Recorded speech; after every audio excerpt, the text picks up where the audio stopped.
Cyber మోసాలపై ప్రజలు అప్రమత్తంగా ఉండాలని సైబర్ క్రైమ్ డీఎస్పీ హసీబుల్లా అన్నారు. శుక్రవారం ఆదిలాబాద్ పట్టణంలో ప్రజలకు నేరాలపై అవగాహన కల్పించేందుకు విద్యార్థులతో ర్యాలీ నిర్వహించారు. ఇక వినాయక చౌక్లోని 2వ గెజిటెడ్ ప్రభుత్వ పాఠశాల నుండి ర్యాలీగా ప్రారంభమై ముఖ్య వీధులు కూడా కొనసాగి తిరిగి పాఠశాలకు చేరుకుంది.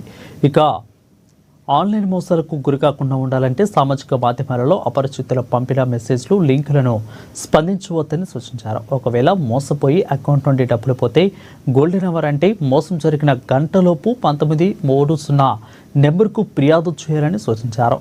ఇక లావాదేవీలు జరిగిన బ్యాంకులకు అప్రమత్తం చేసి తిరిగి సొమ్మును రికవరీ చేసే అవకాశం ఉంటుందని అన్నారు.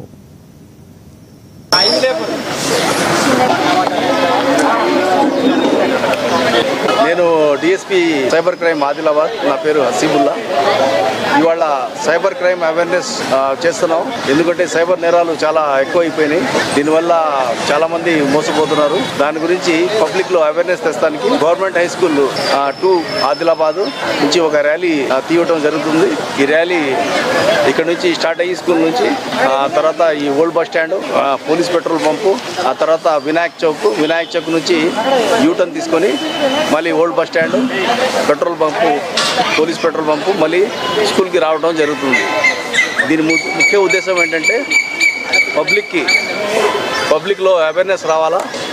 ఈ సైబర్ నేరాలు ఎవరైనా సరే ఫోన్ చేసి పోలీసు వాళ్ళు అని చెప్పి మాట్లాడి డబ్బులు డిమాండ్ చేస్తే పబ్లిక్ అవేర్ అవ్వాలా. తర్వాత ఈ జాబ్ ఫ్రాడ్స్, తర్వాత రకరకాల investment frauds, stock exchange trading frauds, ఈ చాలా ఫ్రాడ్స్ నడుస్తున్నాయి. ఆ తర్వాత ఈ మన ఫార్మర్స్ లోన్స్ అని చెప్పి ఆ ఫ్రాడ్స్, ఇవన్నీ అవేర్నెస్ చేస్తానికి ఈ ర్యాలీ మెయిన్ ఉద్దేశం. తర్వాత ఎవరైనా సరే ఇట్లాంటి మోసాలు జరిగితే ఇమీడియట్గా 1930కి కాల్ చేసి రిపోర్ట్ చేస్తే ఆ పోయిన డబ్బులు రిటర్న్ కోడ్ ద్వారా ఇప్పిస్తానికి అవకాశం ఉంటుంది.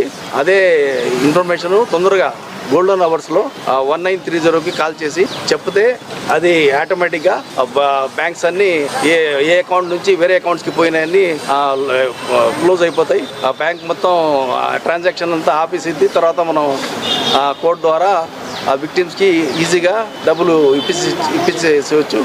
అందు గురించి దయచేసి మీరందరూ ఈ ఫోన్లో వచ్చే మెసేజెస్కి, తర్వాత ఫోన్లో వచ్చే కాన్వర్జేషన్, ఫోన్లో వచ్చి మాట్లాడి మేము పోలీసు వాళ్ళని చెప్పి లేకపోతే బ్యాంక్ ఆఫీషియల్స్ అని చెప్పి ఎవరు కూడా మా పర్సనల్ అకౌంట్స్ అని కానీ మా పర్సనల్ ఇన్ఫర్మేషన్ అని కానీ ఎవరికి కూడా మనం చెప్పకూడదు.